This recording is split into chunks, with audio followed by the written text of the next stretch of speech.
The victims of those attacks, and new reports show that the shooter may have been texting his wife during the massacre.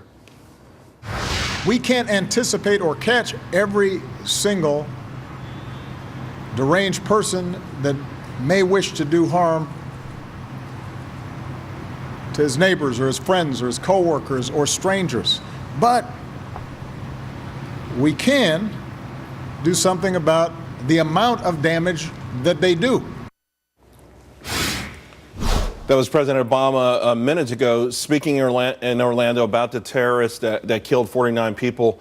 But while the president was speaking, we learned of reports that the Orlando shooter was texting his wife while he was at the Pulse nightclub right before the police entered. Now, we know that officials are considering criminal charges against the shooter's wife, so what does it all mean? Joining me now, Steve Rogers, Kathy Taylor, Jessica Tarloff, and Kelly Riddell. Kelly, listen, this thing gets more despicable every single moment, but wow, this is a bombshell.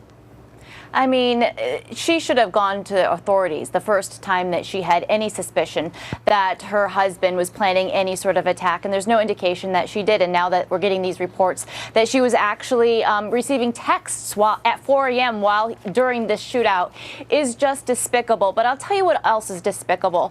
President Obama today using this massacre as a way to rally arms for gun control, and it's emotional blackmail at its best. Now, this was a man that was clearly radicalized, pledged his oath to ISIS. This is Islamic terrorism. He would have gone in with a bomb if he didn't have a gun. So this is really emotional blackmail on the part of the president that you're seeing today at a funeral that should really bring the country together, not tear it more apart. Yeah, you know, Jessica, we do have a lot of things happening at the same time. I was also struck. I was surprised. Just like earlier in the week when we got the update on ISIS and the president launched into a sort of vitriolic campaign mode, but I didn't think there would be a repeat of that act today. And that was somewhat surprising. I think he's overplaying his hand. Oh, I don't think so. I think this is exactly what gun control advocates want to hear. We know there was that very harrowing footage of the mother outside of the nightclub. Take an authentic moment out for the victims and their families. I don't know. I mean, we need to hear from the victims and how the victims' families and how they feel about it before we pass judgment. I completely understand this concern, though. I know this happens over and over again. This is a pet issue for President Obama and the Democrats and now some Republicans, which is nice to see. But we do know that there are family members, many of them, who want more gun control measures. They want universal background checks. It seems like there's sometimes some things should be put aside occasionally for the sake of everyone involved. And again, you go down to meet the families of the victims, Steve, and you come out of it with a rehash of this commercial that we saw earlier in the week. There's plenty of time to argue this. Charles, there's plenty of time to argue it. Look, this is the same president who just recently said that ISIS is on the defense, and the CIA director comes out and says ISIS is on the offense. Now he's turning this into a political issue. You are absolutely right.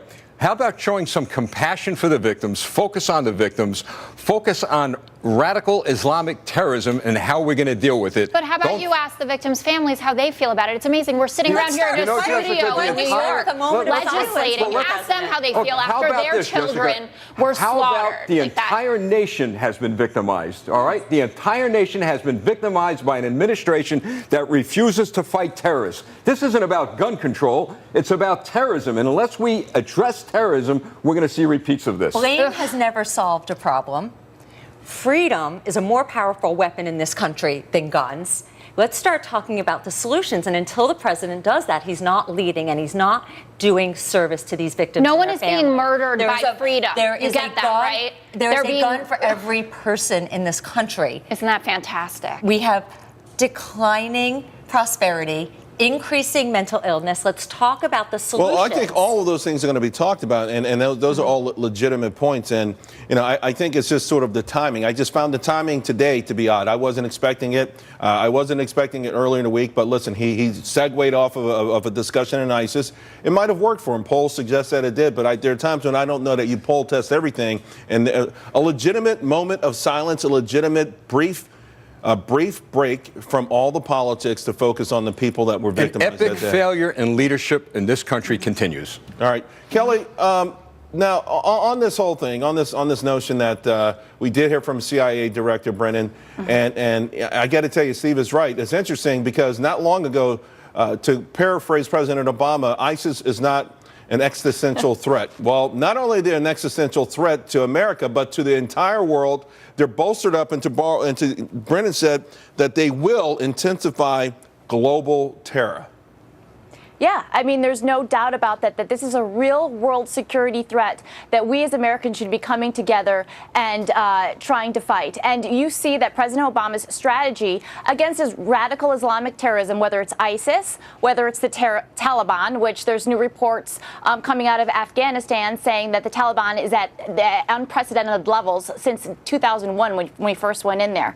He is losing the war on terror. His current strategy isn't working, and we need to be discussing real solutions to these real problems that are concerning and are, quite frankly, causing a lot of anxiety within this country.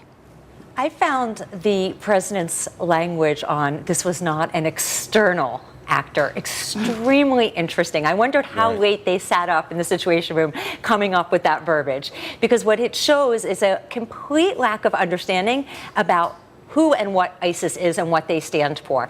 ISIS is different than Al-Qaeda. They don't operate by trying to bring people to them. They operate by getting lone actors, one here, one there, and infiltrating a lot of area with frequency, not necessarily as much severity. And that term just shows his absolute lack of understanding about this organization. I don't know. We're trying Listen, to fight. one thing, I don't know that President Obama lacks understanding. I think he is pushing an agenda. And I think with that particular phrase, by lumping in the Boston killers, San Bernardino, with Newtown and the guy in Boston, Aurora, Fort Hood. by lumping them all in, suggesting, Jessica, and you can tell me, the idea here is that anyone in this country can be dangerous, that it doesn't have to necessarily be someone of the Muslim faith that's dangerous. Well, look at the statistics, somehow, that's true. And that somehow we're focused on the wrong things when we want to protect our country from radical Islam. Is that what he's telling us? That is what he's saying, and he would call your attention to all the facts and figures on this, which show that more people are going to die by gun deaths from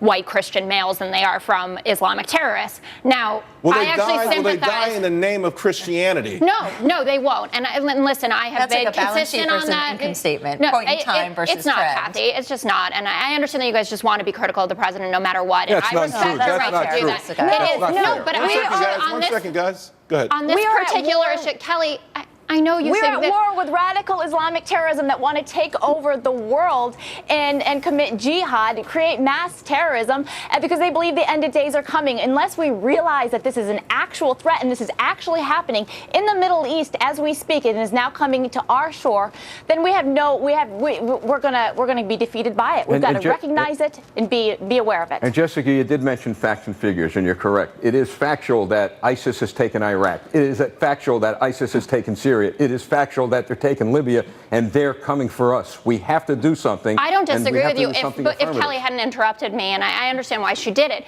I would have said this is actually somewhere where I depart with the president here, and I think that he needs to be tougher and also speak more to Americans' concerns. Americans are scared, and they have a right to be. And I understand that. I want to be clear about gun deaths in this country and who is perpetrating majority of them. But this was a terrorist attack by an Islamic terrorist. I think we all agree, get though. it. We all agree and also that, a gay hate crime. That terrorism is something that's unique in the sense that it's designed specifically to change our way of lives, our way that we live, and that the more these attacks are happening more frequently, and they become more and more. There are more and more deaths. The death toll gets higher and higher. The targets get softer and softer, and we are bracing as a nation now for maybe something. What's going to beat this out? Who is plotting right now to break this record? And Charles, you're absolutely right. The intelligence community years ago predicted that this day would come. We've got to understand that this isn't a white problem, a black problem, a gay problem, or a straight problem. It's an American problem. We need an American leader who's going to stand up and do what must be done to fight radical Islamic terrorism. It's not about gun control. But you also it's not need about anything to else but acknowledge, terrorism. obviously, the gay hate crime component of this. I take your point, and this is an American problem, but I've heard a lot of people on the Republican side say they just want to talk about Islamic terrorism, but the gay community was specifically targeted and attacked here. And they were with a weapon that I don't think necessarily... And a lot of people would say that the gay community ended up being victimized because of political correctness. They might say that too, and I would disagree with that. Right. And I would ask the leaders of the gay community how they feel about it, and LGBT Well- individuals, we because don't- again, we're legislating here, but it's both. And we don't know that he was a complete external actor, and that we don't know the role of his wife, right? I mean, it's Well, very hopefully possible that she's she gone down. radicalized him. We It's don't know possible. that yet. I mean, it's just like San looking more and Bernardino. more like that could That be might have been the case. last phase or the last That's stage of the right. So we don't radicalization know process that, called yeah. jihadization, Right. which is a combination of things that happen on the internet and maybe that one extra person in your life to push That's you over right. the And top. Charles, the That's right. importance of that texting, because that might be the needle in a Well, that's haystack right. that brings enough evidence against her to say she was actually involved in this attack. Yeah, well, you know what? I hope she goes down. All right, guys. Donald Trump set to meet with the